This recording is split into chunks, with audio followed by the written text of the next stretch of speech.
नमस्कार। लक्ष्मण धारा के एजुकेशन प्लेटफॉर्म में आप सभी का स्वागत है।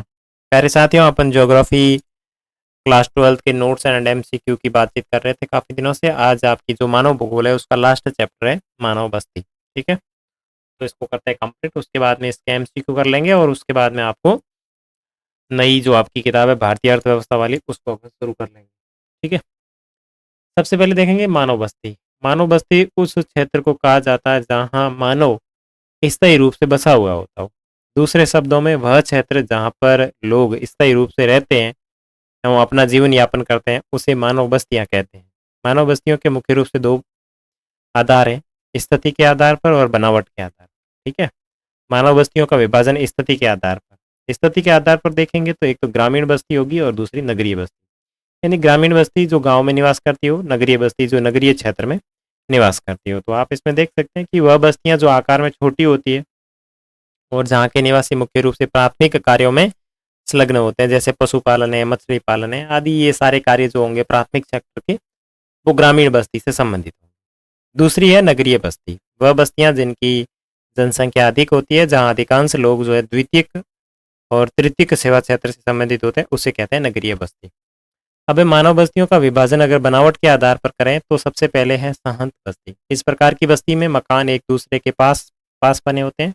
यह मुख्य रूप से उपजाऊ मैदानी भागों में विकसित होती है और यह रहने वाले समुदाय के लोग आपस में मिलजुल कर रहते हैं। उसके बाद में है प्रकीर्ण बस्ती। इन बस्तियों में मकान दूर दूर होते हैं, मकानों के बीच बड़े बड़े खेत होते हैं। इस वजह से मकान एक दूसरे से बहुत दूरी पर बने होते हैं और कोई एक सांस्कृतिक स्थल, पूजा स्थल या फिर बाजार इन बस्तियों को एक साथ में बांधता है। गांव में जो भी बस्तियां होती है वो आपके इसके अंतर्गत आएगी, है ना।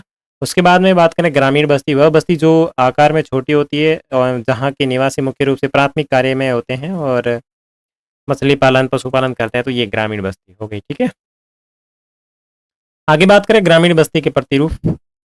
ग्रामीण बस्तियों के प्रतिरूप यह दर्शाते हैं कि बस्ती में मकानों की स्थिति किस प्रकार है। ग्रामीण बस्तियों का वर्गीकरण मुख्य रूप से 3 आधार पर किया जाता है: विन्यास के आधार पर, कार्य के आधार पर और आकृति के आधार पर। ठीक है, एक स्वस्थ शहर क्या हो सकता है, इसके लिए विश्व व्यापार जो आपका विश्व स्वास्थ्य संगठन है, उसने कुछ आवश्यकताएं बताई है कि स्वस्थ और सुरक्षित वातावरण होना चाहिए, सभी निवासियों की आधारभूत आवश्यकताओं की पूर्ति होनी चाहिए, स्थानीय सरकार और समुदाय सरकार की उसमें भागीदारी होनी चाहिए, सभी के लिए आसानी से उपलब्ध स्वास्थ्य सुविधाएं होनी चाहिए। अगर ऐसी सभी जगह है तो वो एक जो राष्ट्र होगा वो एक स्वस्थ शहर होगा। ठीक है, या वो स्वस्थ क्षेत्र होगा।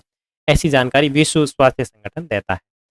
विन्यास के आधार पर बात करें तो मैदानी ग्राम, पठारी ग्राम, तटीय ग्राम, वन ग्राम, मरुस्थलीय ग्राम। ठीक है, कार्य के आधार पर बात करें तो कृषि ग्राम, मछुआरा गांव, लकड़ारों का गांव और पशुपालक का ग्राम। आकृति के आधार पर बात करें तो रेखीय प्रतिरूप। ठीक है ना, एक रेखा के अंदर जो प्रतिरूप बने होते हैं, घर बने होते हैं, वो आयताकार। ठीक है ना, इसके प्रतिरूप में सड़कें आयताकार होती है, एक दूसरे के समकोण पर काटती है, तो ये हो गया आयताकार प्रतिरूप। उसके बाद में वर्ताकार प्रतिरूप, यानी इस प्रकार की बस्तियां गाँव में झीलों और तालाब आदि के किनारे विकसित होती है, तो वो। उसके बाद में तारे की आकृति के अनुसार, और टी आकार की बस्तियां, वाई आकार की प्रतिरूप, क्रॉस आकार का प्रतिरूप, तो इस तरीके से ये बस्तियां बनी होती है, उसके आधार पर इसका नाम दिया गया। ग्रामीण बस्तियों को प्रभावित करने वाला कारक देखो, ग्रामीण बस्तियों को प्रभावित करने वाला सबसे पहला है जल आपूर्ति। यानी मुख्य रूप से जल आपूर्ति ठीक ठाक होगी तो ग्रामीण बस्तियां इतनी प्रभावित नहीं। उसके बाद में भूमि, ग्रामीण बस्ती के लिए भूमि होना बहुत जरूरी है।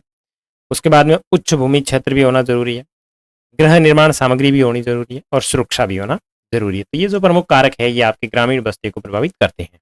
नेक्स्ट है ग्रामीण बस्तियों की समस्याएं क्या है। देखो, ग्रामीण बस्तियों में समस्या क्या आ जाती है, पीने के पानी की समस्या है, बाढ़ एवं सूखे की समस्या है, सिंचाई के साधनों का अभाव है, शौचालय की समस्या, कूड़ा निपटान की समस्या, कच्चे मकान होने की वजह से समस्या, कच्ची सड़कें और स्वास्थ्य संबंधित ये जो समस्या है, ये मुख्य रूप से ग्रामीण बस्तियों की समस्या। आगे अपन नगरीय बस्ती की बात करें तो वह बस्तियां जो जनसंख्या अधिक होती है एवं जहाँ पर अधिकांश लोग द्वितीयक और तृतीयक सेवा क्षेत्र से संबंधित होते हैं, उसे नगरीय बस्तियां कहते हैं। इसके भी अलग अलग भाग है। प्रशासनिक नगर, एक प्रशासनिक कार्यालय होते हैं, उसे प्रशासनिक नगर कहेंगे, जैसे दिल्ली, कैनबरा, बीजिंग, ये सारे प्रशासनिक नगर है। सांस्कृतिक नगर, यानी ऐसे जो एक विशेष संस्कृति से संबंधित हो, जैसे जेरूसलम है, मक्का है, जगन्नाथपुरी है, बनारस है, तो इनकी एक अलग संस्कृति है, तीर्थ नगरी भी होती है, तो ये सांस्कृतिक नगर हो गए। उसके बाद में बात करें व्यापारिक नगर, कुछ क्षेत्र ऐसे हो जो व्यापार के मुख्य रूप में केंद्रित होते हैं, जैसे ये मैनचेस्टर है, लाहौर है, आगरा है, ये व्यापारिक नगर है। शहर की बात करें तो मुख्य रूप से एक विकसित नगर जो होता है उसे शहर कहते हैं। यहाँ पर सभी मुख्य रूप से सभी लोग द्वितीयक और तृतीय कार्यकलाप में सम्मिलित होते हैं, वित्तीय संस्थान होते हैं, प्रशासनिक कार्यालय, यातायात के केंद्र होते हैं। इनकी संख्या गाँव के मुकाबले कहीं अधिक है। ठीक है, सन नगर की बात करें तो इस शब्द का प्रयोग सबसे पहले 1915 में पैट्रिक गेडिस के द्वारा किया गया था। और ये विशाल या विकसित नगर क्षेत्र होते हैं जो अलग अलग नगरों और शहरों को आपस में मिलाने का काम करते हैं। इसके मुख्य दो उदाहरण एक लंदन और मैनचेस्टर, शिकागो और टोक्यो है। ठीक है, ये सन नगर है। विश्व नगरी, इन्हें अंग्रेजी में मेगालोपोलिस कहा जाता है, जिसे यूनानी भाषा से लिया गया है। और ये एक बड़ा महानगर होता है जिसमें अनेक सन नगरों का समूह सम्मिलित होता है। उदाहरण के लिए अमेरिका का बोस्टन और वॉशिंगटन जो है वो आपके विश्व नगरी में शामिल। मिलियन सिटी, एक नगर की संख्या अगर 10 लाख से ज्यादा होती है तो इसे मिलियन सिटी कहा जाता है। 1800 में लंदन विश्व की पहली मिलियन सिटी बना था। लंदन के अलावा विश्व में पेरिस, न्यूयॉर्क जैसी भी और मिलियन सिटियां हैं।